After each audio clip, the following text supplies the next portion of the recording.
My name's Morgan. I'm also a co-op student with Nicola for YG, and I'm just about done my undergrad in political science. So I've got a long road ahead. I'm just at the start of things here. But as John said, I was hired on to write policy for the nation this semester, and one of the tasks that I was given was the data governance framework. And the words data governance caused me to panic as soon as I saw it on my list of tasks. The word data was absolutely terrifying to me. I am not a numbers person, I'm a words person. That's why I like policy and not econ. And I was texting my dad, who's an accountant, and I was like, what is big data? I don't understand. Like, what are these things? What are these words? Because I think it is a topic where the language can be very intimidating. And I was very intimidated at first. And that is why I started, as all good students do. And I just researched my ass off for about 2 weeks, literally. I just started researching everything I could find about data governance and data governance frameworks and data management and records and information management, because I was really wanting to make sure that I was informed on everything. And I'm also a bit type A, so I had to make sure that I knew everything about everything, you know. So I just started researching, which I think is probably has been the most crucial step so far in my pathway with building up this framework.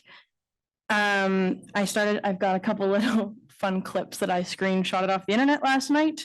So I looked at places like the First Nations Financial Management Board. They've got some sample policies that I was able to look through. They've got templates, and they've also got an information and tech presentation that was very informative. The First Nations Information Governance Center was where I read through all of the OCAP procedures and all the information about that. The First Nations Public Service Secretariat, they have an information management toolkit and policy guide that helped guide where I was going. Of course, the DSC Data and Government Management Toolkit was one of my first places to go.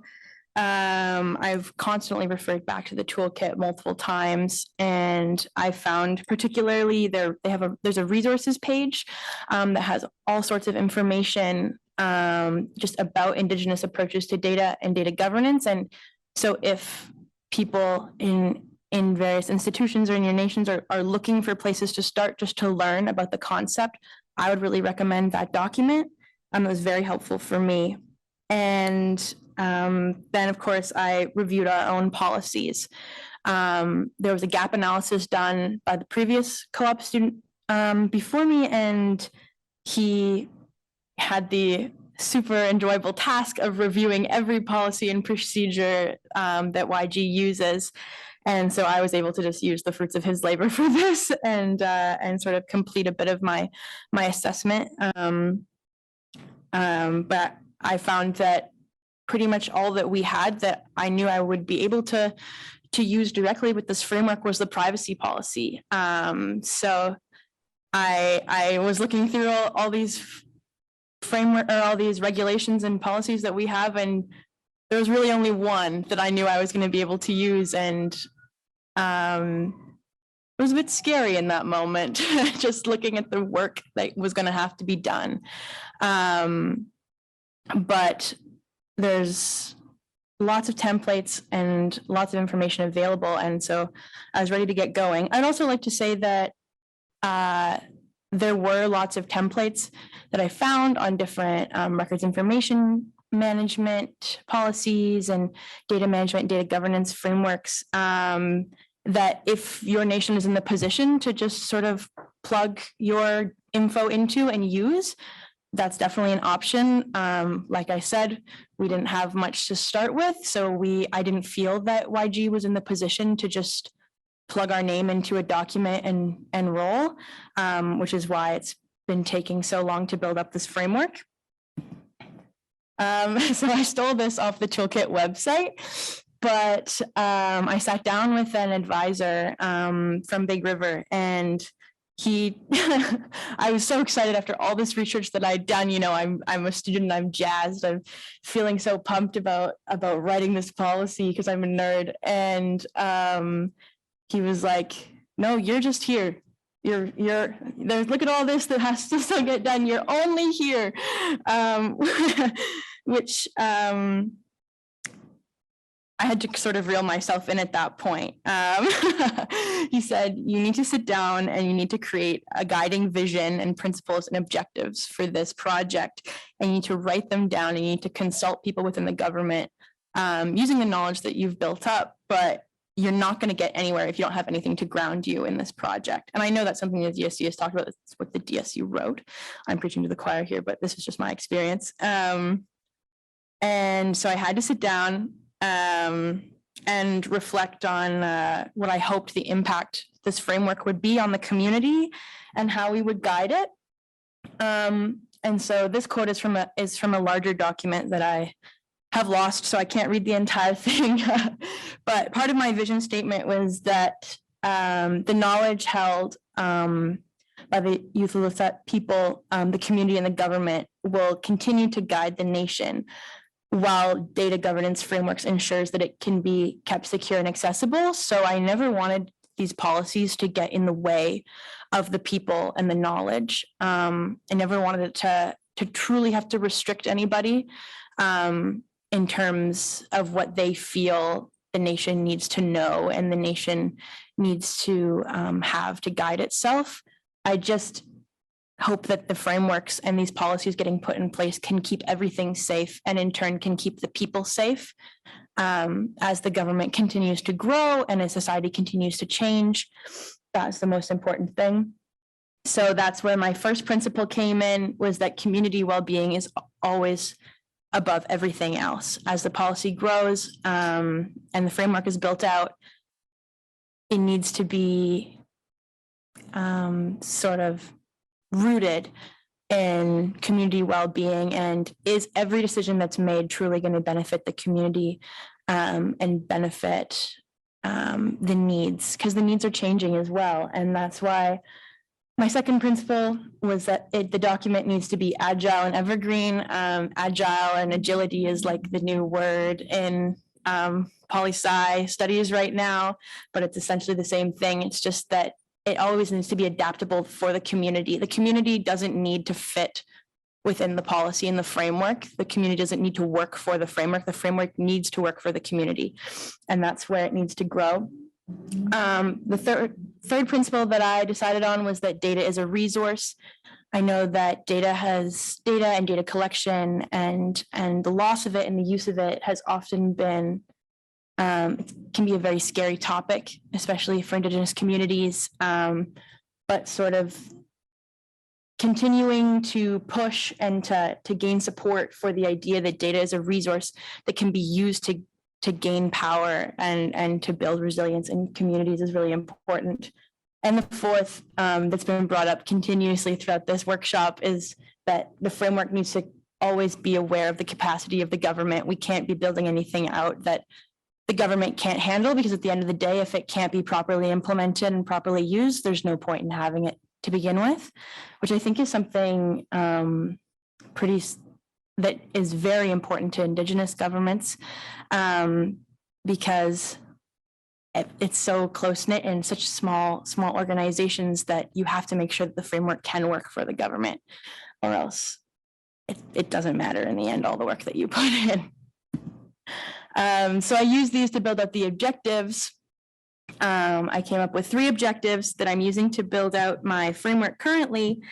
I combined all of this with my research, especially this first point here.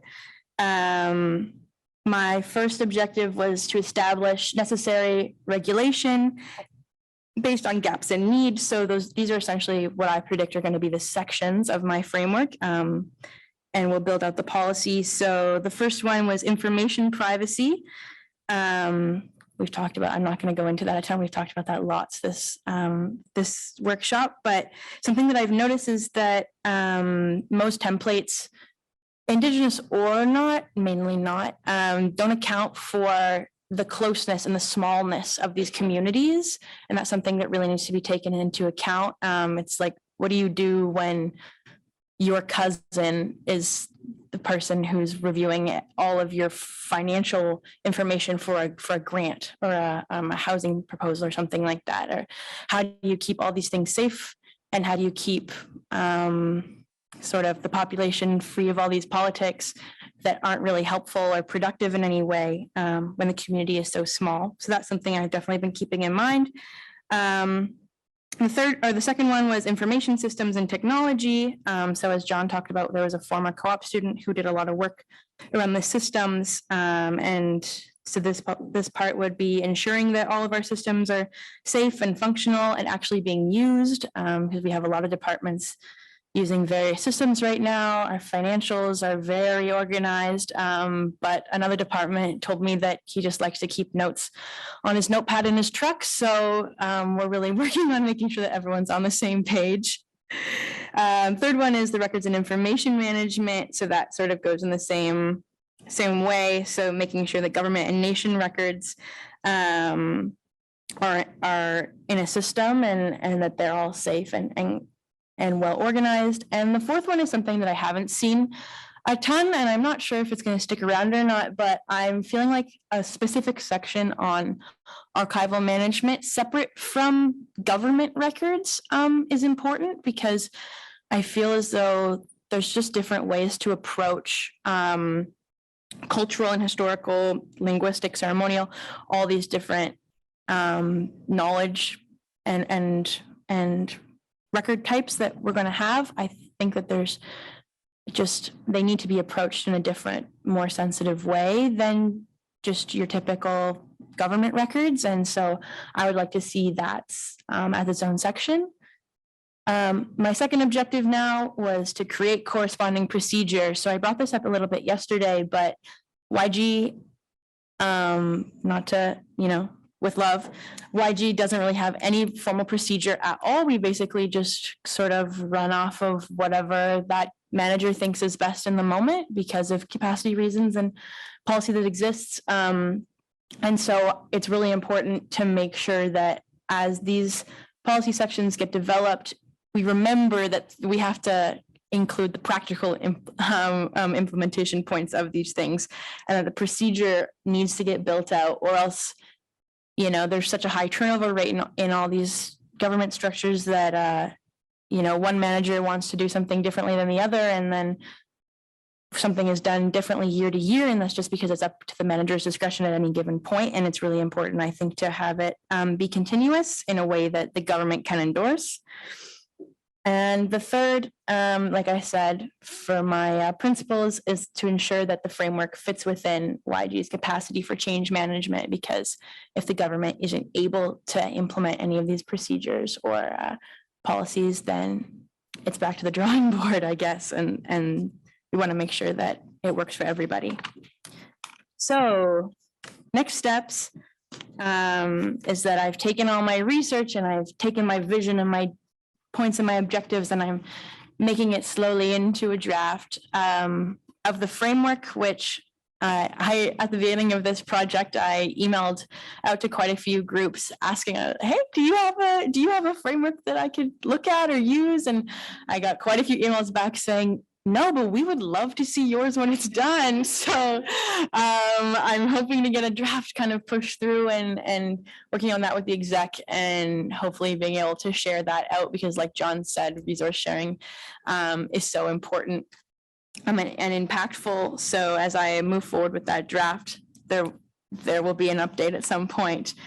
But I guess, yeah, the point of my presentation, I guess, was just to be an example of someone that came to this project with very little knowledge of what it would entail, which I think is probably quite common for a lot of these small governments. And it's very easy to get in the weeds and to read through every single framework or policy that has the word data in it that you can find. But just remember that the framework itself is just a foundation, And once you get that done, you can really start to build everything else on top of it. And it's important to just keep asking questions and to reach out to other people when you can, because the collaboration is, I think, what's really going to keep everybody strong and together on this one.